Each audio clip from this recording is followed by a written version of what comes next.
some things are meant to endure. The rugged beauty of a desert landscape, the memory of sailors carried in the models of their ships, and the hope of redemption found in the smoke and fire of a barbecue pit. These stories remind us that in Texas, what lasts isn't just preserved, it's lived. So why don't you hop in and travel with me? My name is JB Salceda, and this is Texas Country Reporter.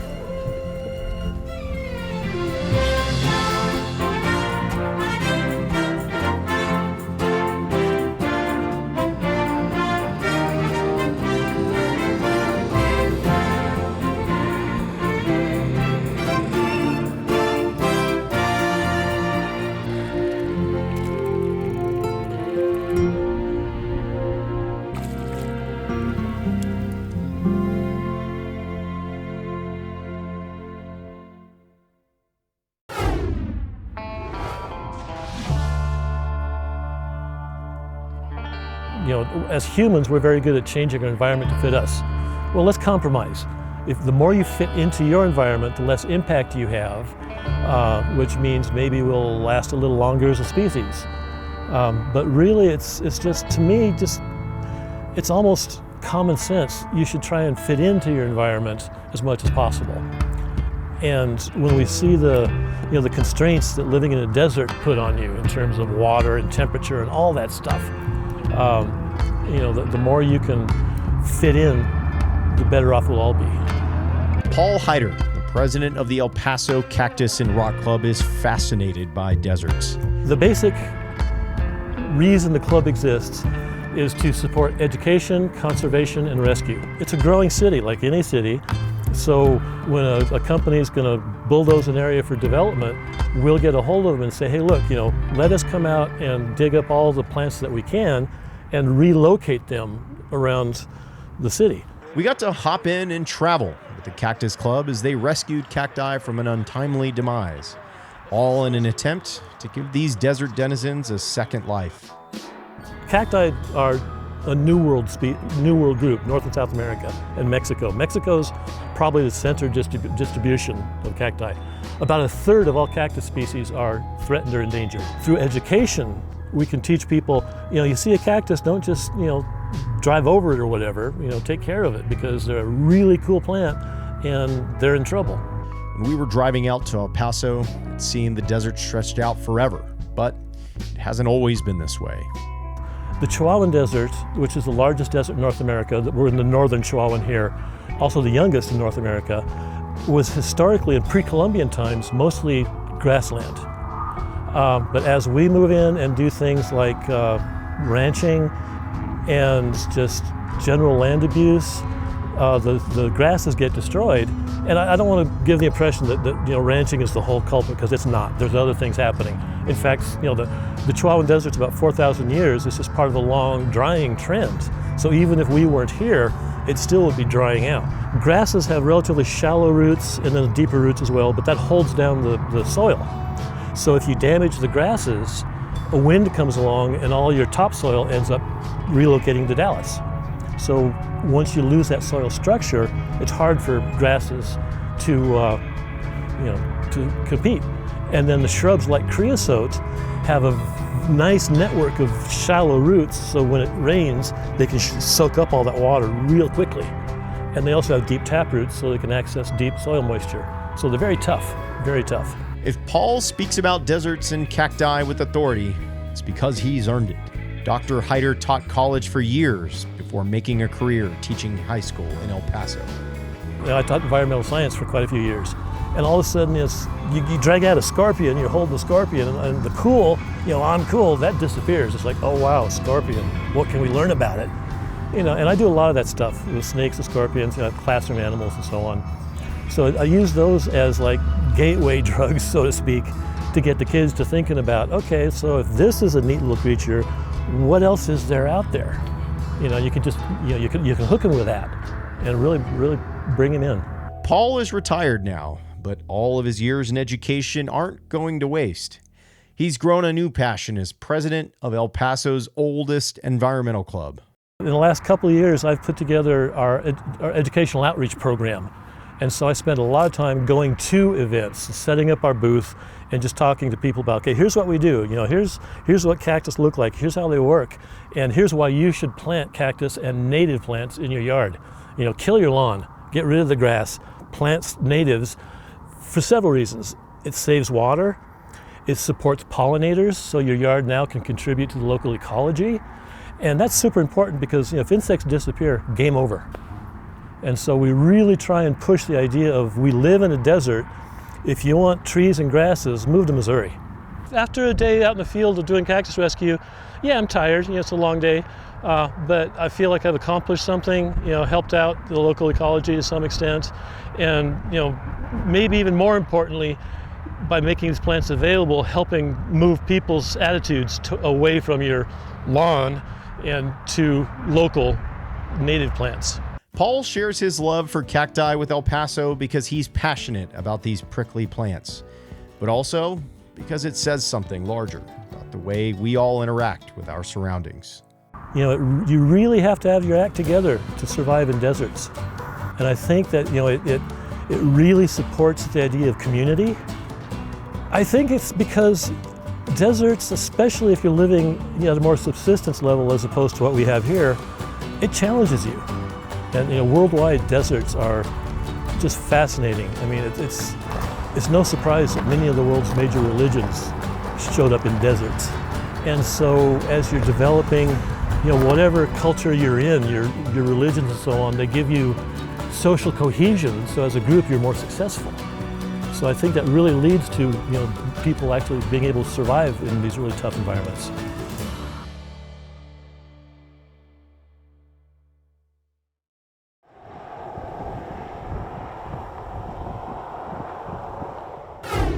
All right, so we got modern tanks.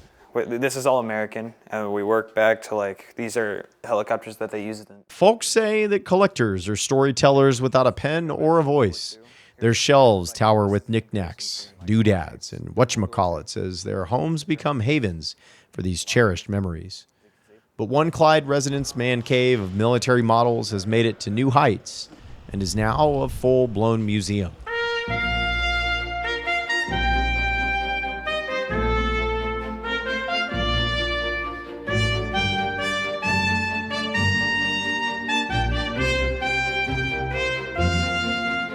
I've always been kind of a student of military history, so as I studied different things in different aspects of history, then I got items from those to represent it. And if you get one of a particular ship, then obviously you feel like the need to get something else to go with it, and it just sort of spread to where it is today. The people, the artisans that make these, it's a full-time job. They've been making model ships for literally hundreds of years. And a lot of them are considered pieces of art. So you choose a period of time, you choose a ship that you want, you choose the scale that you want, and then you set about, the guys that build it scratch will come up with the materials and make them and develop them themselves. It requires a great deal of skill, lots and lots of patience, and a lot of time to research what they want to do. These guys are very dedicated, very religious about it. If there's they could look at this and they say, well, that one is off, it should be this or that or whatever. Warren Harkins' Museum of Military Models is more than just a showcase of the artistry behind each scaled-down ship. It's a tribute to the history and service of the men and women that served on them. As a veteran himself, Warren Harkins has long been fascinated by the stories behind each vessel and uses his museum to support a greater cause, turning a personal passion into a purposeful mission. Well, I noticed that when a lot of my friends would come over, everybody seemed to love the same things that I did, and they seemed to enjoy them. And we would invite them over for parties and things like that, somebody said, well, you should make a museum out of it. And because I was working with the West Texas Hunters for Heroes, I was thinking perhaps there's a way we could use this to make money for them, and at the same time display them for anybody that wanted to see them. We have no admission charge, so it's free, and anybody that comes in has the ability to make donations to our charity, but anybody can come, and that's when we open it up like that. Entry to Harkins Museum is free. But the stories inside are moving enough to inspire the generosity he needs to not only keep the doors open, but support the charity closest to his heart. And through the museum, Warren is not only providing a space for his fellow brothers and sisters in the armed forces to come together and reminisce on their past, but a place where a side of history that is often ignored can be brought to light. I really don't think that they teach history much like they did when I was younger. It seems everybody looks at the world in a much more general fashion. And I just think there's a lot lost with the sacrifices that the people made in creating that history and operating with these ships and planes and everything. The ships themselves, I mean, they have a life. Some of them 50 years, and some of them, like the aircraft carriers, a couple of 100,000 people served on them during the period of their life. So it's all part of them. They spend all that time in the service, and it's like, you probably don't forget the time you spent in college and those sort of things too. It's very much that way with the military, perhaps even with more camaraderie.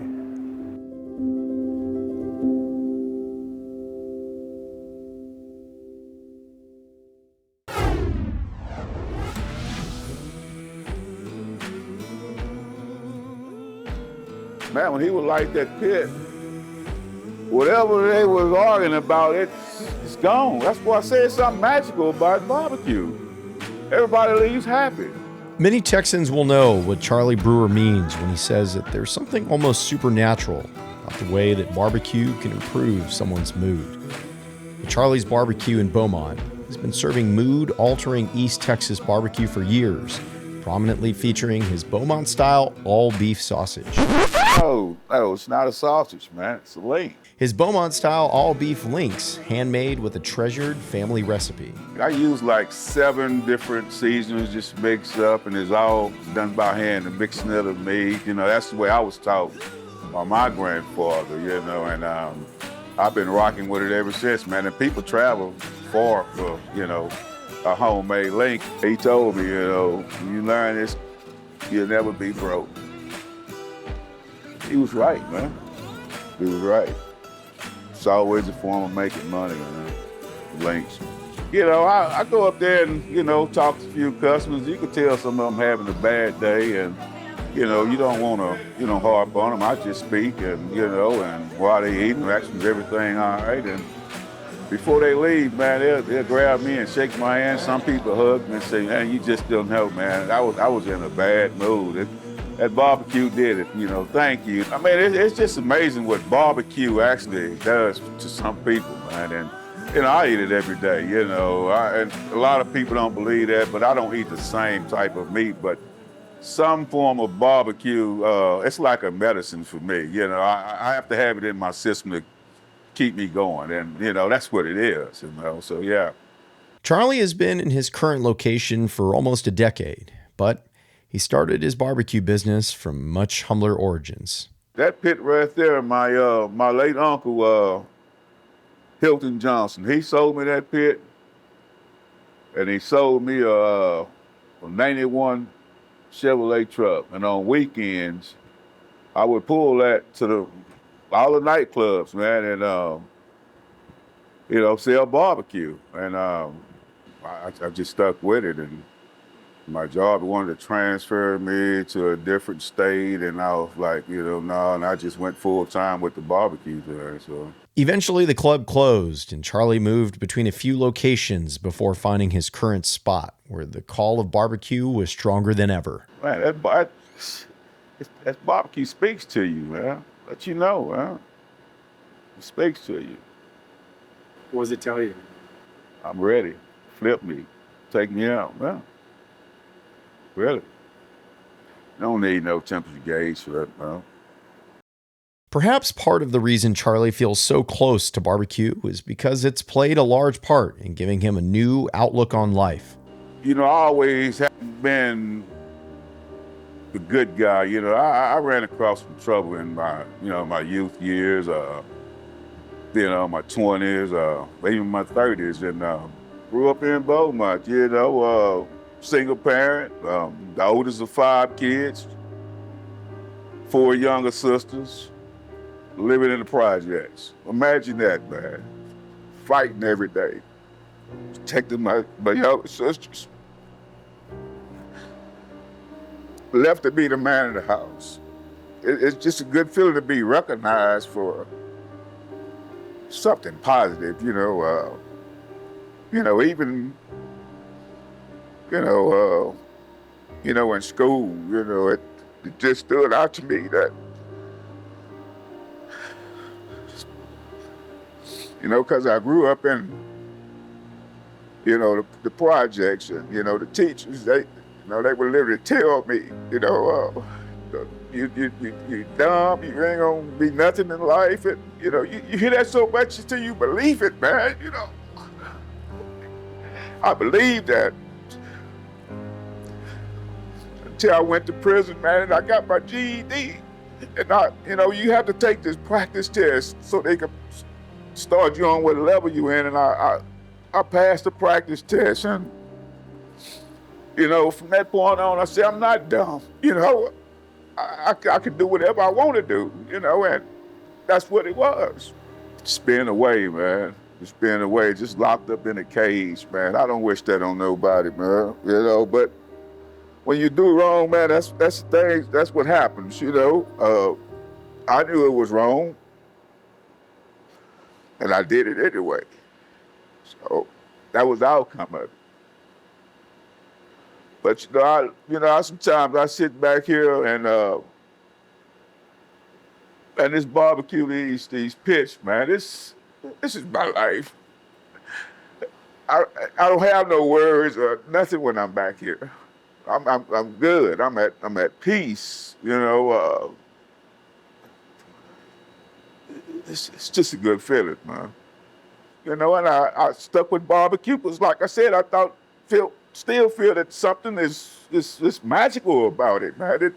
I know it's, for me, it gives me comfort. I'm in a good place. It's really hard to explain, man, but it's good.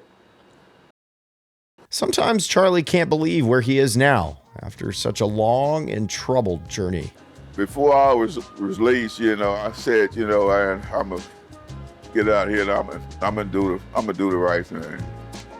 I try to just leave it there, That's why my name is really Charles, and the business is Charlie. I buried Charles. Charlie died, Charles was, no, I'm Charlie, man. So Charlie didn't start with the brick and mortar. He started with a smoker behind a bar, some grit, and a whole lot of heart. His story is as much one of ribs and links as it is one of perseverance and soul. Alongside his wife, Charlie's not just feeding folks. He's feeding a sense of pride and purpose in the place they call home. Tomorrow I'll be celebrating 26 years of marriage, My wife there, and it's power in prayer. I can say that, especially with a praying woman, man. I thank God for my wife, man. She keeps me pushing, There's plenty of times I want to throw in the towel, but she saw it in me. She saw it in me. We feed the less fortunate. We got a lot of transits come by here. We have what we call the transit special or the homeless special, man. They come in here and they say they hungry.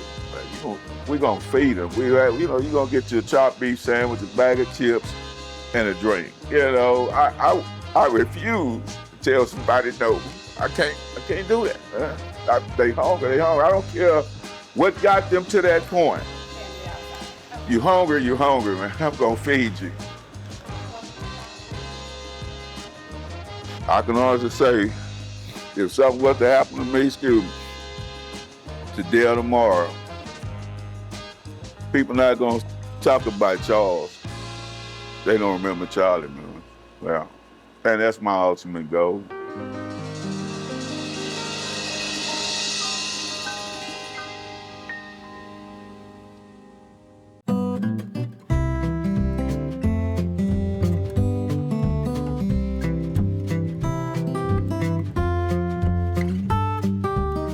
In the end, what lasts isn't just stone or steel, smoke or fire.